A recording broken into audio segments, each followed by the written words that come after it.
Good day po mga bayang karirista. August 21, 2026, Friday at Metro Turf Club. Start time at 5:30 PM. Yung mga pa-shoutout ko po sa araw ng Friday, nasa dulo po ngayong pagkatapos ng info ko.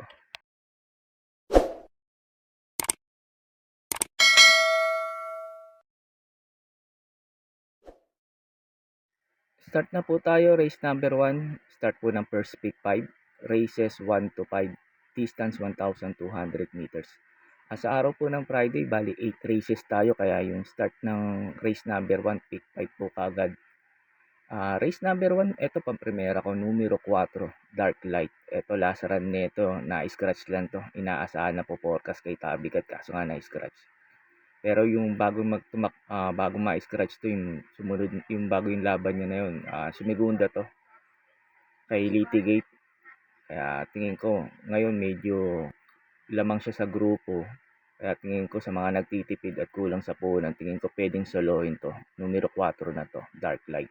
Pero nag-protection ako yung numero 3, Sense of Joy. Wala kasi ako nakikitang mabilis. Baka mauna to at mapabayaan. Tingin ko kaya tumapos ng karera to. Tapos cambio hinete, JD Huko pa. And last run pala nito, ito yung sumigunda kay Tabikat nung na-scratch si Dark Light. Tingin ko ito pwede umapsit kay Dark Light itong Sense of Joy dito. Kaya hindi ko sinolo si Dark Light. Pero sa mga nagtitipid, pwedeng solohin si Dark Light. Kaya po sa race number 1, pagkatapos ng info ko dito, in-upload ko po yung last run nito ni Dark Light saka ni Sense of Joy para magkaroon po kayo ng idea kung paano nyo po sila tatayan. Kaya po sa race number 1, pang-primera ko po, numero 4, Dark Light. Second choice ko yung numero 3, Sense of Joy. Up. And racing now, Tabby Cat draws for the leader, followed by Sense of Joy. Racing on the outside is Blue Wells, then followed by Spice of Lua. And as they settle now, it is still Tabby Cat, the front runner, 4 to 5 lengths away, Sense of Joy. Then 6 lengths away in third now is entry number 4, that's Spice of Blue, then followed by Blue Bells. And as they round the last 8 mile pole, is still Tabicat with 4 lengths leader, followed by Sense of Joy, then 6 lengths away, Spice of Blue, then followed by Blue Bells, then next in line. And trailing the group is Nimbus Cloud. Final turn they go now, no change with the leader, the favorite, Tabby Cat, leads by 4 lengths, followed by Sense of Joy, then followed by Spice of Blue in the middle portion, Blue Bells on the outside. And in the middle is entry number 2, Nimbus Cloud, but it's still the favorite, Tabby Cat. And finally, it's Tabby Cat, Sense of Joy, close one, Nimbus Cloud with Spice of Blue, then Blue Bells comes in last. Up and racing now, Freedom Day rushing up. Litigate now for the outside, then for the inside, Clever Girl, then followed by Apple Catcher. And as they settle now, Litigate, the front runner, followed by Clever Girl in second, length back now in third is Apple Catcher, then followed now by one dashing down for the inside is Dark Light. But it's still Litigate and Apple Catcher now for the outside, and as they raise the last 600. Litigate being joined by Apple Catcher, then followed now by Dark Light. Along back, Clever Girl. Round the outside now is Malagu. Done for the inside in 6. Freedom Day. And as they reach the last 300 now, Litigate. Back to 4 lengths lead now, followed by Dark Light. Running in third now is Malagu. Then followed by Apple Catcher, Freedom Day, Clever Girl. And down to the finish now, it is still Litigate by some 3 lengths, followed by Dark Light. And at the line, it's all the top favorite, Litigate. Second goes Dark Light. Freedom Day, Malagu. Simplify, Apple Catcher, Clever Girl, and Mitsubachi. Sa race number 2 na po tayo, start po ng winner take all, races 2 to 8, distance 1,200 meters. Pang-primera ko dito, numero 6, Beautiful Yana. Tingin ko, maganda lang isalida nito, hindi mauna si Sing Anyusong dito. Mabilis 'tong kabayo na 'to. Problema lang talaga nito yung aparato. Hindi kaagad nakakalundag ng maayos. Pero pag napasalida ng maayos ni JQ Cabarrios 'to, tingin ko kayang tumapos ng karera 'to. Numero 6 na 'to, Beautiful Yana. Tapos second choice ko yung numero 3, Carmelas Love. Ito pa umenta na ulit 'tong kabayo na 'to. Tingin ko pag hindi maganda sinalida ni Beautiful Yana, tingin ko ito pwedeng rumimate. Dirimate na rin kasi 'to si Carmelas Love, eh. Tapos third choice ko numero 2, Tasha. Ito tingin ko pwede rin rumimate 'to. Basta bigyan lang ng importansya na may-ari ito. Tingin ko malaki rin tsansa na ito manalo kasi malalakas din ang tinatalo nito ni Tasha. Kaya po sa race number 2, pampremera ko numero 6, Beautiful Yana. Second choice ko numero 3, Carmelas Love. Tapos third choice ko numero 2, Tasha. Sa race number 3 na po tayo, start po ng pick 6, races 3 to 8, distance 1,200 meters. Dito sa race number 3, hindi ko alam bakit po sakit itong numero 4 na to, Maginoo. Nireview ko yung mga takbo nito, halos wala namang pinapakitang maganda. Hindi ko lang alam bakit napusoy sakit ito, pero kayo nang bahala dumiskarte rito, basta magbibigay lang ako kung ano yung makukursunadahan ko dito. Ito sa mga nagtitipid at kulang sa puhunan, tingin ko pwedeng soloin to numero 3 na to, Kirsten Clovis. Problema lang nito kasi pinanood ko rin yung mga takbo nito, halos naiiwan lang sa salida. Medyo matagalan talaga umalis ng aparato, pero pag ito nakasabay, kahit maiwan basta makasabay lang kagad, tingin ko malaki tsansa nito manalo, numero 3 na to, Kirsten Clovis. Tapos nag-protection ako numero 1, Clever Girl. Ito yung kadedit niya last run ni Kirsten Clovis. Kaya tingin ko pag hindi maganda sinalida ni Kirsten Clovis, tingin ko eto pwedeng umapsit sa kanya, numero 1, Clever Girl. Pagkatapos nga pala ng info ko dito sa race number 3, in-upload ko po yung last run nito ni Kirsten Clovis saka Clever Girl, yung kung saan nagdedit sila sa pang-apat na pwesto. Saka tignan nyo na rin kung magugustuhan yung salida ni Kirsten Chloe sa mga nagtitipid. Kaya po sa race number 3, pampremera ko numero 3, Kirsten Chloe. Tapos second choice ko numero 1, Clever Girl. Horses out, Song of Love as the beginning the middle fortune, Clever Girl moving up the water outside is Simplify. Simplify, Song of Love is running by the and in third comes Clever Girl with Simplify, the leader by a length. Song of Love is running by the second and in third Clever Girl, then followed by Hemingway. Down on the inside, Queen of War, Kirsten Chloe, and trailing the group is Cold Summer Night.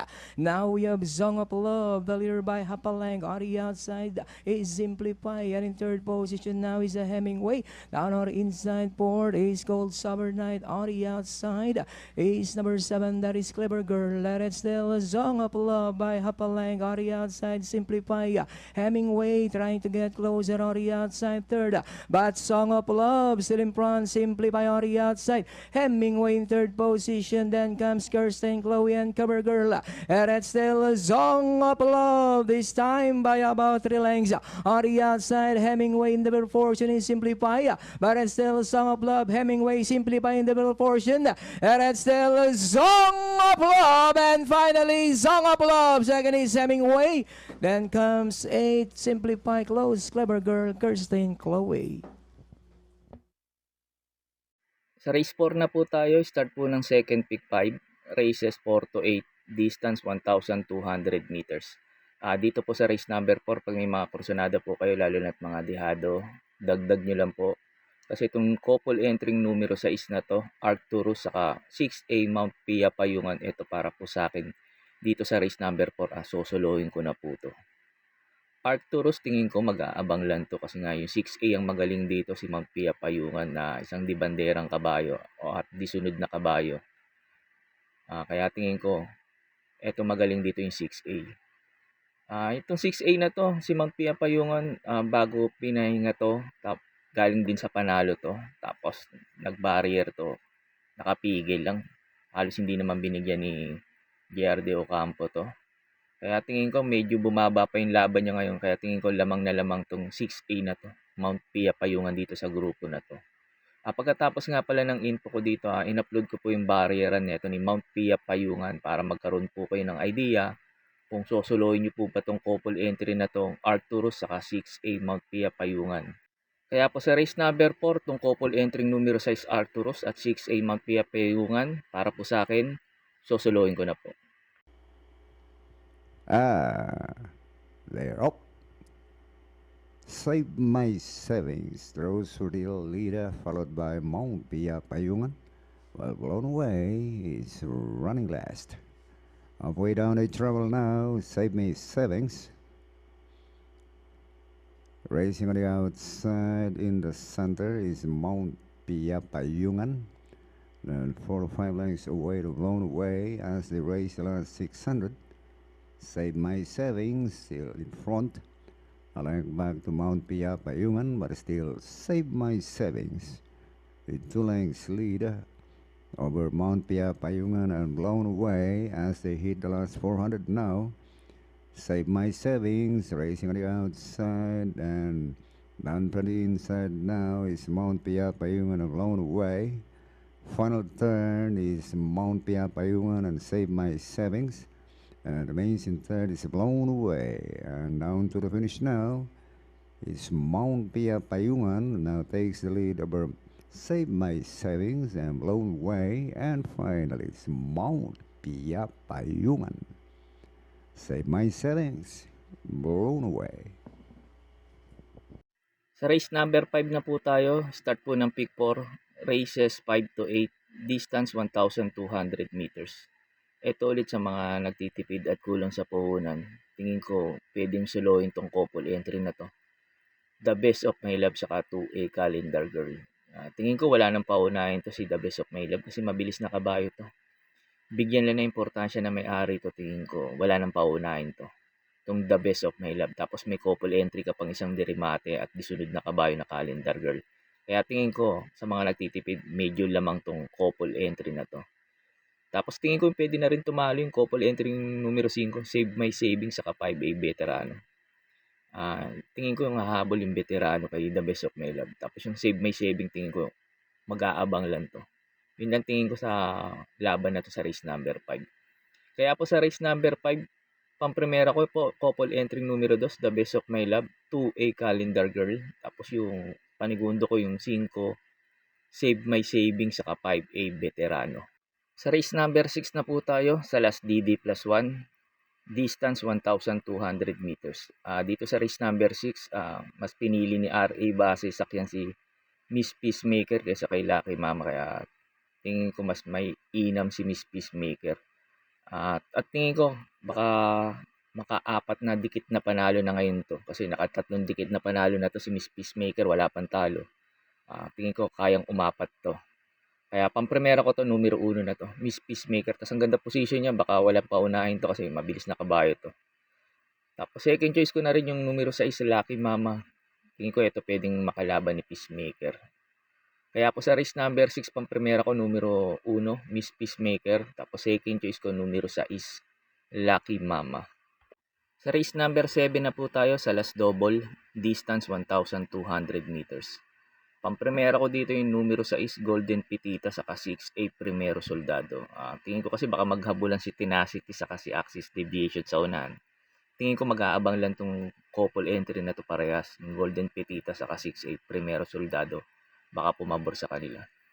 Tapos second choice ko na rin yung tingin kong mauna dito, numero 5, Axis Deviation. Pag ito nauna at hindi hinabol ni Tenacity, ni Catbite, tingin ko kayang tumapos ng karera to. Numero 5 na to, Axis Deviation.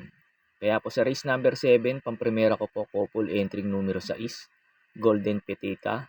Tapos 6A Primero Soldado. Tapos second choice ko numero 5, Axis Deviation. Sa last race na po tayo, sa race number 8. Bago nga pala ako magbigay ng info ko dito, makikiusap ulit po sana ako sa inyo na sana po mag-subscribe po kayo sa YouTube channel ko at pakitap na rin po yung notification bell para updated kayo tuwing mag-upload ako ng mga infos at videos ko po dito. Arnel Horse Racing Guide, maraming salamat po. Sa race number 8 na po tayo, sa last forecast, distance 1,200 meters. Dito sa paratingan ng winner take all, pick 6, pick 5, pick 4, DD plus 1. Pag may mga kursonada po kayo dito, dagdag nyo lang po Kasi medyo magulo 'tong paratingan na 'to, medyo grupong bulok 'to. Kaya 'pag may mga kursunada kayo lalo na't dehado, dagdag niyo lang po. Pamprimera ko dito numero 1, Ivan. 'To gustong-gusto ko, posisyon niya nasa numero 1, tingin ko wala ng pauunahin 'to. 'Pag hindi hinabol nila leader of the band, Quincy 'to, tingin ko kayang tumapos ng karera 'to. Tingin ko last run parang hindi lang binigyan ng importansya 'to. Tapos second choice ko na rin yung numero 6, Imperial Queen. Ito tingin ko makikinabang dito. Tingin ko mag-aabang lang 'to. Numero 6 na 'to, Imperial Queen. Tapos pandehado ko numero 7, Winning Shot. Ito bigyan lang ng importansya na may-ari ito at isabay kaagad sa unahan. Tingin ko pwedeng umupset sa kanila 'to, numero 7, Winning Shot. Yun lang po, and good luck and happy racing po mga bayang karerista. Pagkatapos nito, yung mga pa-shoutout niyo po. May pa-shoutout po yung batchmate ko, si Donald Doria. Pinapa-shoutout niya ng happy birthday yung pinsan niyang kagawad na si Noel Damian ng Barangay 144. Kagawad Noel Damian, happy birthday po and more birthdays to come. At siya din, batchmate Donald Doria, shoutout din sa iyo at maraming salamat.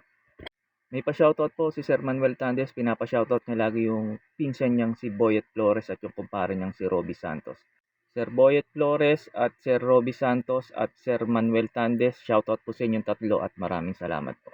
May pa-shoutout si Rasco Marie Cristina, pinapa-shoutout yung Rasco family ng Pandacan, Manila. Lalo-lalo na sa airpad niyang si Ramon Rasco. Si Ramon Rasco at Madam Rasco Marie Christine, shoutout po sa inyong dalawa at sa Rasco family din pala. Shoutout po sa inyo at maraming salamat po. May pa-shoutout po si Chairman Cook Michael Banlaygas, pinapa-shoutout niya si Tirso Espiel. Sir Tirso Espiel at Chairman Cook Michael Banlaygas, shoutout po sa inyong dalawa at maraming salamat po. May pa-shoutout po si Sir Ran Gub, pinapa-shoutout yung mga taga Sapphire Homes. Mga taga Sapphire Homes, shoutout po sa inyo. At sa din Sir Ran Gub, shoutout din sa iyo at maraming salamat po. May pa-shoutout po si Sir Ramon Carpio, pinapa-shoutout niya lagi yung kumpare niyang si Tirso Espiel. Sir Tirso Espiel at Sir Ramon Carpio, shoutout po sa inyong dalawa at maraming salamat po.